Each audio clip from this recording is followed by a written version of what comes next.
আসসালামু আলাইকুম। বাংলাদেশের সর্ববৃহৎ এনজিও আশা আজকে বিশাল একটি নিয়োগ বিজ্ঞপ্তি প্রকাশ করেছে।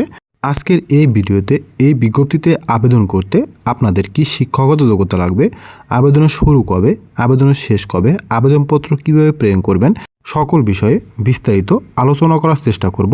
আশা করি ধৈর্য সহকারে ভিডিওটি শুরু থেকে শেষ পর্যন্ত দেখবেন। তাহলে চলুন শুরু করা যাক। সম্মানিত ভিউয়ার্স, আপনারা জানেন বিশ্বের সর্ববৃহৎ এনজিও আশায় কর্মী নিয়োগ বিজ্ঞপ্তি প্রকাশিত হয়েছে। এই বিজ্ঞপ্তির আকর্ষণীয় পদের নাম জুনিয়র লোন অফিসার জুএলও, শূন্যপদের সংখ্যা 10টি। আবেদন করতে আবেদনকারীকে যে কোনো বিষয়ে স্নাতক অথবা সমমানের ডিগ্রিধারী হতে হবে। আবেদনকারী বয়স জাতীয় পরিচয়পত্র অনুযায়ী সর্বোচ্চ 30 বছর, অর্থাৎ অত্র বিজ্ঞপ্তিতে আবেদনের শেষ তারিখ অনুযায়ী 30 বছর হতে হবে সর্বোচ্চ। শিক্ষানবিশকাল মাসিক বেতন 23,909 টাকা, স্থায়ীকরণের পর 30,297 টাকা। চূড়ান্তভাবে নিয়োগপ্রাপ্ত প্রার্থীদেরকে 1 বছর শিক্ষানবিশভাবে নিয়োগ প্রদান করা হবে। শিক্ষানবিশকাল সফলভাবে উত্তীর্ণ হওয়ার পরে স্থায়ী বেতন কাঠামো, পিএফ, গ্র্যাচুইটি, প্রতি বছর বার্ষিক ইনক্রিমেন্ট, 2টি উৎসব ভাতা, বাংলা নববর্ষ ভাতা, কর্মী গ্রুপ বেনিফিট ফান্ড, কর্মী কল্যাণ তহবিল ইত্যাদি সুযোগ সুবিধা প্রদান করা হবে। আগ্রহী প্রার্থীদেরকে প্রেসিডেন্ট আশা বরাবরে স্বহস্তে লিখিত আবেদনপত্র আগামী 26/3/25, আমি আবারও বলছি আগামী 26শে মার্চ পর্যন্ত আপনারা আবেদন করতে পারবেন। আশা দিনাজপুর ডিভিশনের কার্যালয়ের ঠিকানায় আবেদনপত্র পাঠাতে হবে।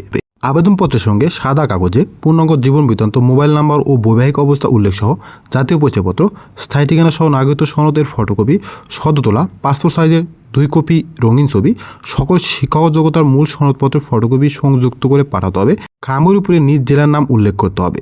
শিক্ষাগত যোগ্যতার ক্ষেত্রে 2টি পরীক্ষায় আপনাকে দ্বিতীয় শ্রেণী থাকতে হবে, অর্থাৎ জিপিএ বা সিজিপিএ ক্ষেত্রে 5 পয়েন্টের স্কেলে 2.50 এবং 4 পয়েন্টের স্কেলে 2.25 পেতে হবে। পুরুষ প্রার্থীদেরকে অদম্পায়ী এবং মোটরসাইকেল চালানো জানতে হবে। চূড়ান্তভাবে নিয়োগপ্রাপ্ত প্রার্থীদেরকে 10,000 টাকার জামানত দিয়ে নিয়োগপ্রাপ্ত হতে হবে, যা পরবর্তী লভ্যাংশ সহ ফেরত প্রদান করা হবে। আবেদনপত্র পাঠানোর ঠিকানা divisional manager Asha, Dinajpur divisional কার্যালয়, ব্লক স্পেস 10, প্লট স্পেস 38, উপশহর দিনাজপুর। এই ঠিকানায় আগামী 26শে মার্চের মধ্যে আবেদনপত্র প্রেরণ করতে হবে। এই বিজ্ঞপ্তিতে শুধুমাত্র দিনাজপুর, বীরগঞ্জ জেলার স্থায়ী বাসিন্দারা আবেদন করতে পারবেন। এখানে একটি গুরুত্বপূর্ণ বিষয় হচ্ছে, আপনাকে কিন্তু আবেদনপত্র প্রেরণ করতে হবে না কুরিয়ার বা পোস্ট অফিসের মাধ্যমে, সরাসরি আপনাকে এই ঠিকানায় আবেদনপত্র স্বহস্তে পৌঁছে দিতে হবে। অর্থাৎ আপনাকে সরাসরি স্বহস্তে লিখিত আবেদনপত্র গিয়ে জমা দিয়ে আসতে হবে। এছাড়াও আপনাদের যদি কারো এই বিজ্ঞপ্তি সম্পর্কে কোনো কিছু জানার বা বোঝার থাকে, সেক্ষেত্রে কমেন্ট বক্সে কমেন্টস করতে পারেন, আমি রিপ্লাই দেওয়ার চেষ্টা করব। ভিডিওটি শুরু থেকে শেষ পর্যন্ত দেখার জন্য আপনাকে অসংখ্য ধন্যবাদ। Thank you so much. সবাই ভালো থাকবেন। আসসালামু আলাইকুম।